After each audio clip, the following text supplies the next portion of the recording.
Hello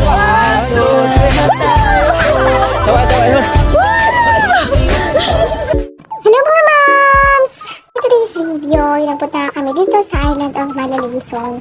Pero yan, dito papunta muna kami sa palengke at may titignan lang muna kami. After yan, ay pumunta na kami dito sa office ng tourism.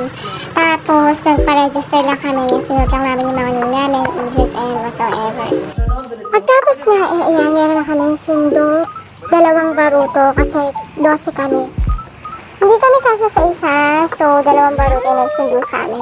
200 pesos nga pala yung bayad per person, pero balikan naman na yun. Tapos kukontakin nyo na lang yung baruto nyo kapag 30 minutes before kayo umalis ng island. May 20 pesos nga palang ecological fee, tsaka 10 pesos terminal fee per person. Pero yung 2 years old below and senior is walang bayad. Pero pag uwi namin, 60 pesos na daw terminal fee tsaka ecological fee.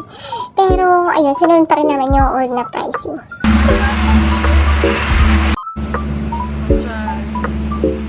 Namin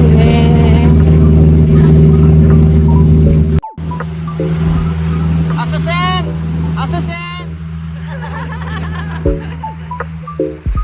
Estimated ko mga 10 minutes yung pagbiyahe namin hanggang dyan sa island. At ayun nga, from here nakikita na yung sandbar. At ayan, nakikita na natin yung puting buhangin. Grabe at ang linaw din ng tubig.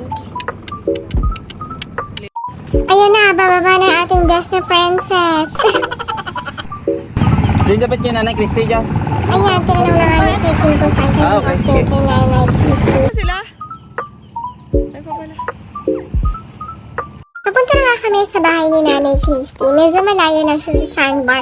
Pero yun lang yung bahay na may solar lights at merong aircon dito sa Malalison Island. Meron na po. Nanay Christy. Nanay Christy. Hindi ko na na-videohan yung madal kasi ang init na ng cellphone ko. Naglalag na siya. Pero dito na tayo sa bahay ni Nanay Christy. So ito, pinuntahan na natin yung unang kwarto kung saan kami nag-stay. Ayan. Meron siyang 2 room. Ayan, meron siyang window type. Tapos may extra mattress naman. Ayan. Ito naman yung isang room yan. Yung kitchen nila nasa labas. Kung nakita niyo yung tindahan kanina. Tapos yung CR nasa likod. Meron ding parang poso. At ito naman yung living room. Siyempre, pinunta natin dito ang dagat. Ayan, kahit mainit, kasi dumating kami na mga 9 o'clock or 8 pasado. Ayan, ito na siyang kainitan. O, diba? Napakalinaw ng tubig. Ano nga tawag dun, di? Malapit na nga tayo sa sandbar.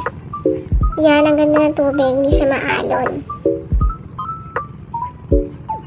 Ganun, 3 na to. Ang ganda nga dahil hindi crowded yung lugar. At ayan, konti lang yung swimming. Halos kami lang yung nag-swimming dyan na nagpunta kami. What is that? It's a rock. I don't throw rocks. O diba, ang ganda, napakalinaw ng tubig. May part nga lang na biglang lalim, pero dyan naman sa part na pinuntahan namin is, yan, mababaw lang.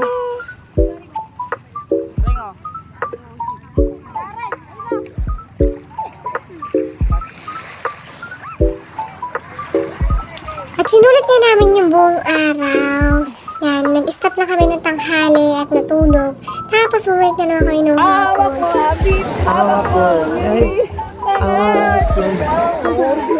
Ang dami pa nga nangyari nung pag-stay namin dito sa Malalison. Pero ayan, pauwi na agad kami sa video na to. Hindi ko napapakita lahat. So yun lang, ang ganda ng pag-stay namin dito sa Malalison Island. And for sure, ulitin namin to.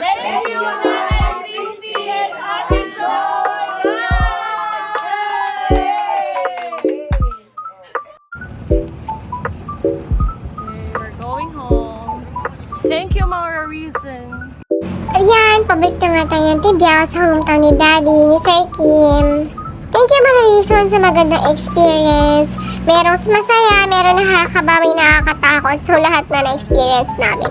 At hindi ko makakalimutan dito natuto ko mag-floating. So yun lang. Thank you guys for watching. Bye!